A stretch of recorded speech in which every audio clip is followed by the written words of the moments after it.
Hello, it's Aaron from AaronOnAutos.com, and today we're sitting in a Kia Niro EV. So this is the fully electric Kia Niro. You may remember a couple years ago, it was about a year, maybe 2 years ago, I think it was a 2018 model, had the Kia Niro plug-in hybrid, so the PHEV version. This is the fully electric version, so this is the battery electric Kia Niro. For the most part, it's the same as every other Niro you can drive. So they have a hybrid, plug-in hybrid, and this fully electric one. Excuse me. This is the first Kia to be fully designed to be electrified. So from the ground up, it was designed to be an electrified vehicle.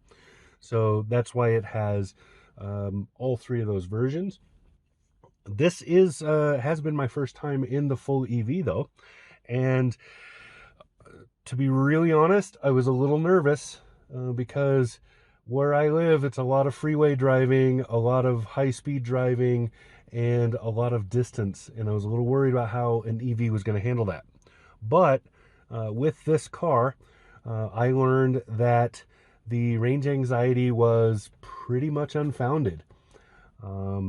I drove it over a mountain, literally, and for a very long distance, fully loaded. It was almost a worst case scenario for the car. Weather was bad, high crosswinds.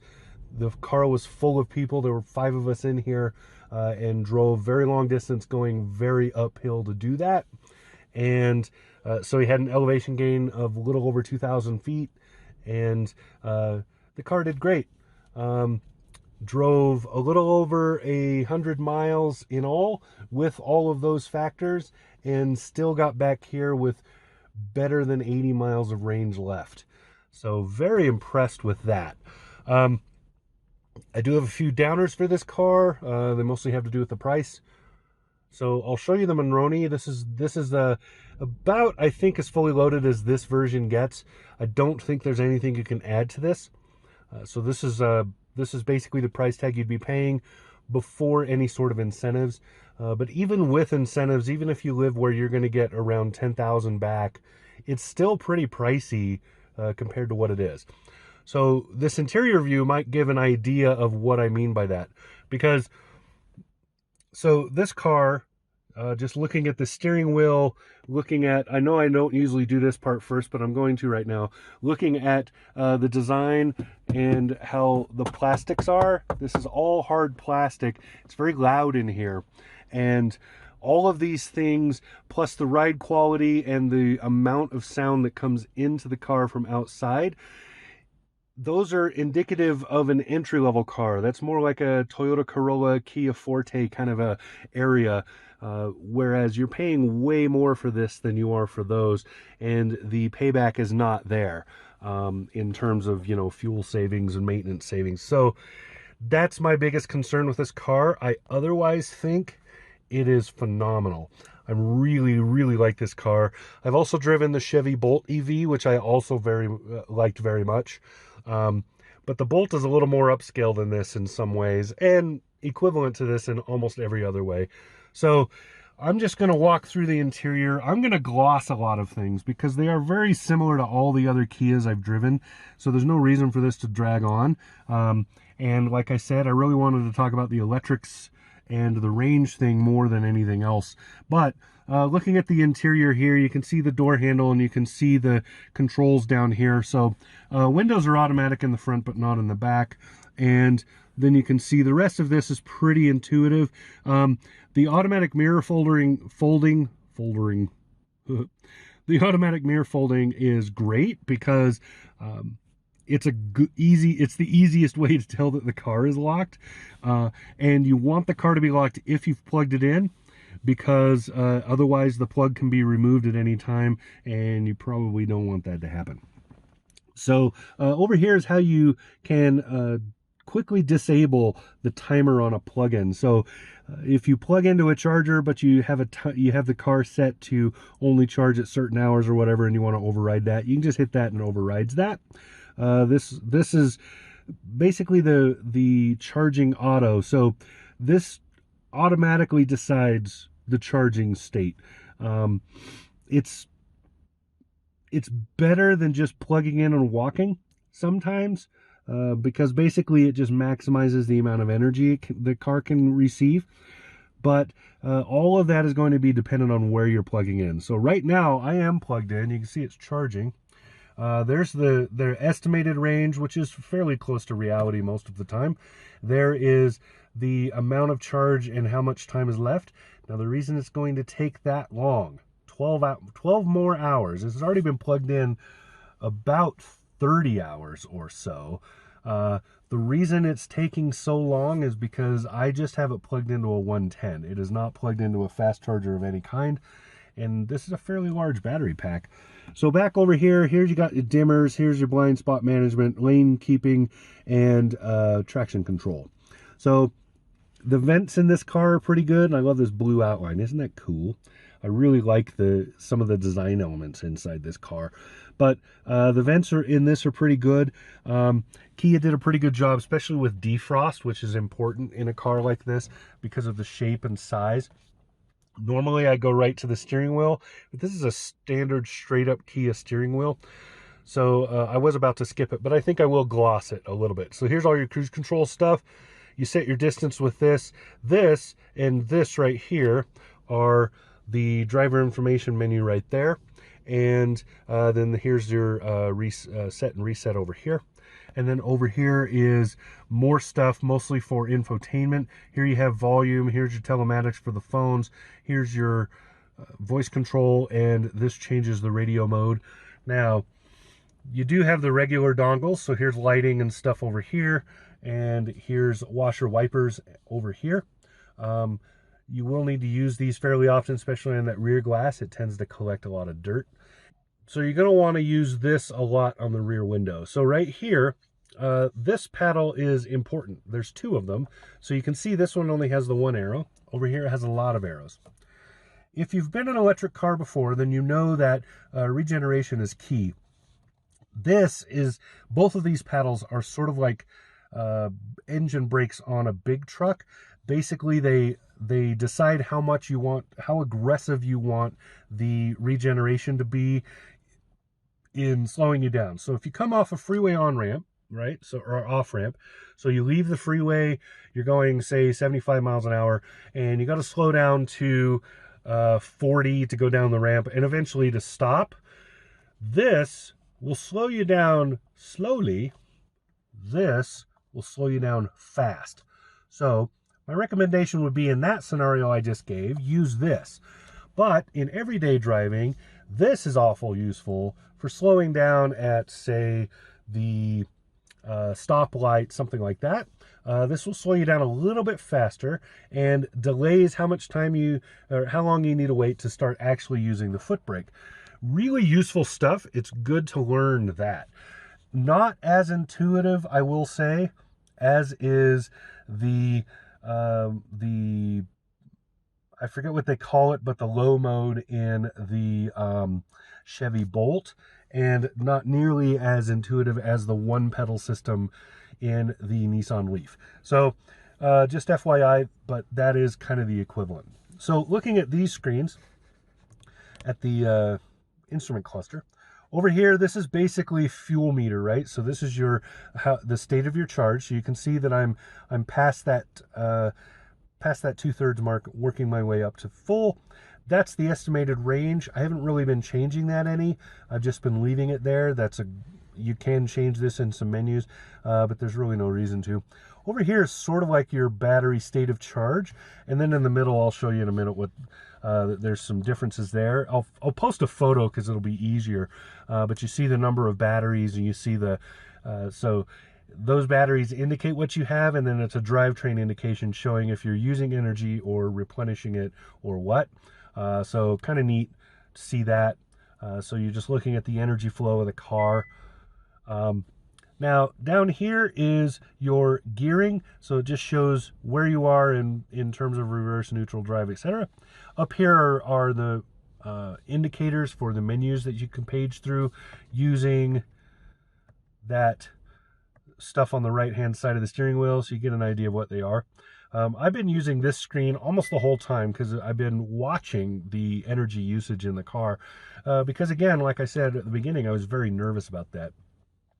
Over here, this is sort of like a tachometer, so it's similar to an RPM gauge. It's visually meant to be that, but what it really does is give you an indication of how much power you're using. So it's not necessarily an RPM gauge, but visually it's supposed to invoke that.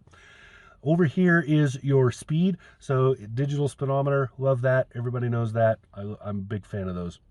And then they want you to know that this is an electric car, and you have some indicators throughout the dash for different emergency things. So you can see down here, this is saying you are plugged in. So that's telling me you're plugged in. It won't actually let me start the car and drive away. So I can start up the car like it is now so I can run accessories, but I cannot shift it into drive or reverse. That's just a safety measure because it is plugged in.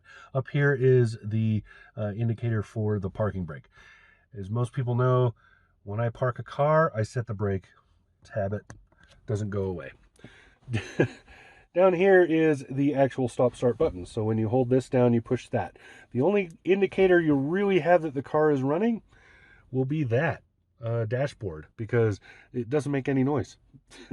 Here's more of that wonderful blue. See that? Isn't that cool looking? I love that. Pretty standard Kia Evo infotainment going on here.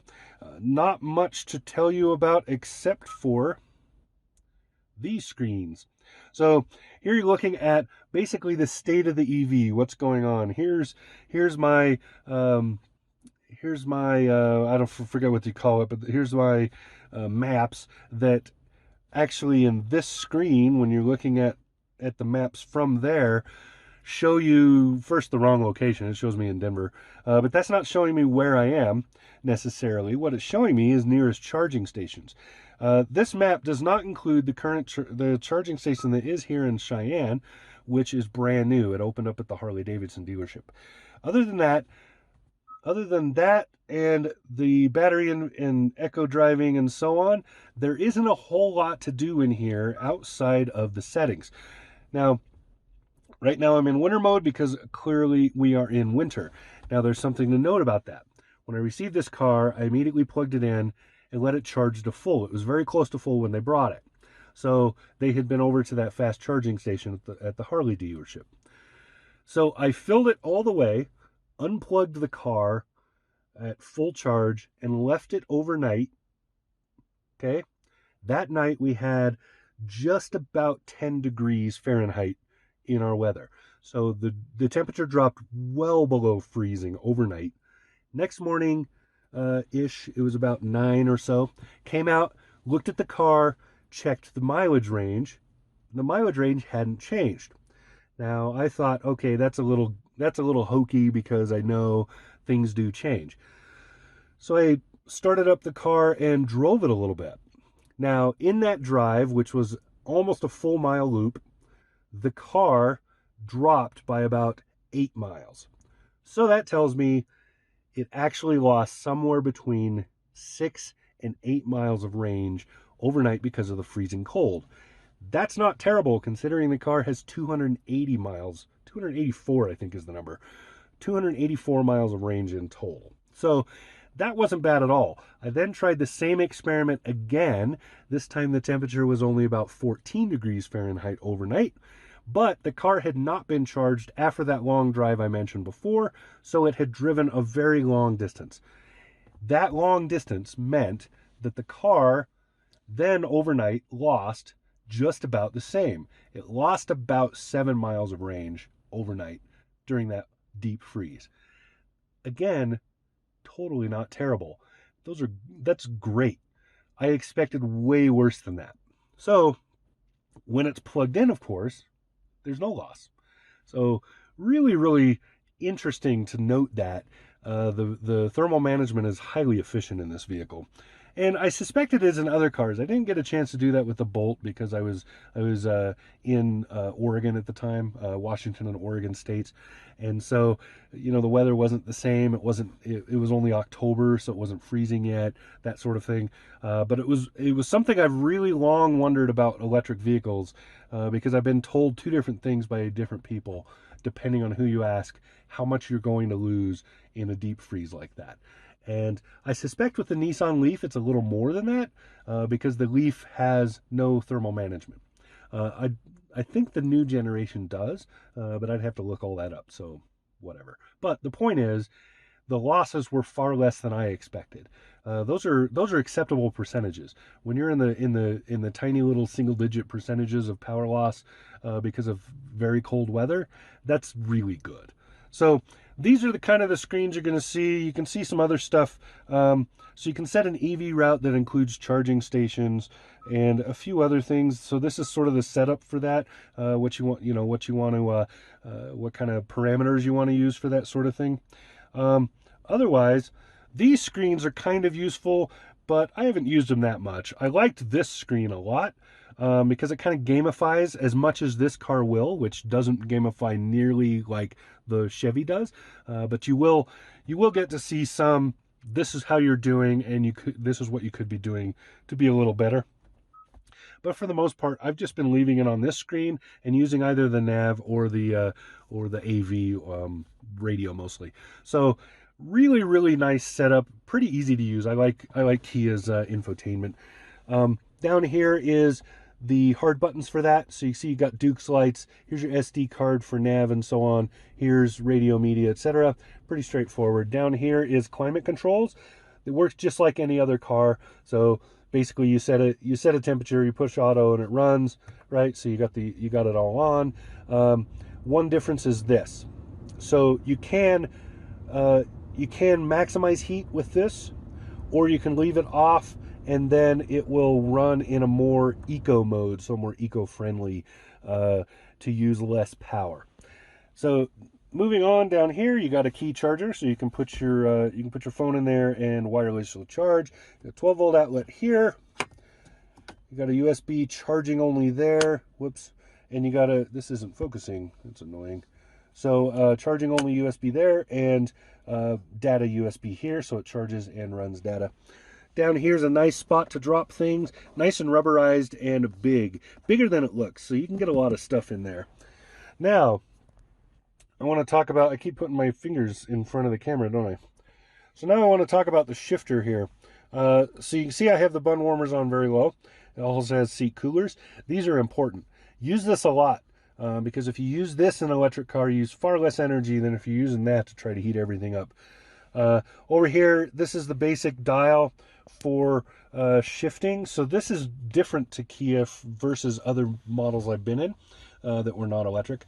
So you basically just turn the knob. So there's reverse, there's drive. You pop it to the middle, so just a click like this, and it goes to neutral. You push that to park, right, and you're done. It beeped at me because that's already the gear. Here's parking brake. Pull it, set it, push it to release. Passenger side bun warmers and coolers. Steering heat right here. Parking radars right here. Drive mode right here, which honestly doesn't change a whole lot. You can use this if you feel like it, but really I felt very little difference between sport mode and regular mode. So, it's there, but I don't know how useful it is in a car like this. Now, down here are these awesome drink holders from Kia. So we saw this in a couple of other Kia vehicles I've done reviews on. These are really cool. So you can see you drop your drink in like that, or you can get rid of them and use this as storage space, or you can deploy them again, put your stuff back in. Really cool, I like that. And then a bougie cover for it. Now, right here is your armrest and whatnots. So there's a storage bin in here. It's got trash in it right now. It's a good sized bin, has a USB in it, and decent stuff. It's not as deep as it could be, but I don't think that matters that much. This is a small car. You can't expect tons of storage in a small car.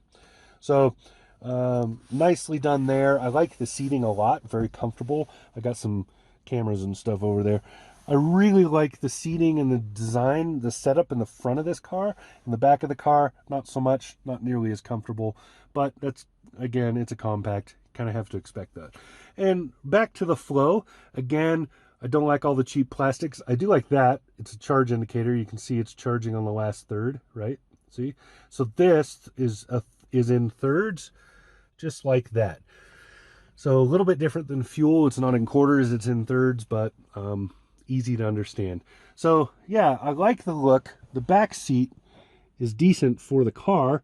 Again, it's a compact, so the back seats are not huge, not a whole lot of space, but I had 3 kids across back there without any issues. And we drove to Laramie, Wyoming to get a typewriter. Put that in the back of the car. So this is what the back of the cargo area looks like. What's going on back there. And then this has a basic sunroof and a few other things. You know, it has a little sunroof up here. There's the glasses holders, the lights throughout, you know, the interior lights, but really very low on amenities in this car. There are 1, 2, 3 USBs. That's it. So that's enough for a small car like this. Not enough when you have 3 kids like I do. But I'm not really the market for this. This is too small for my family. But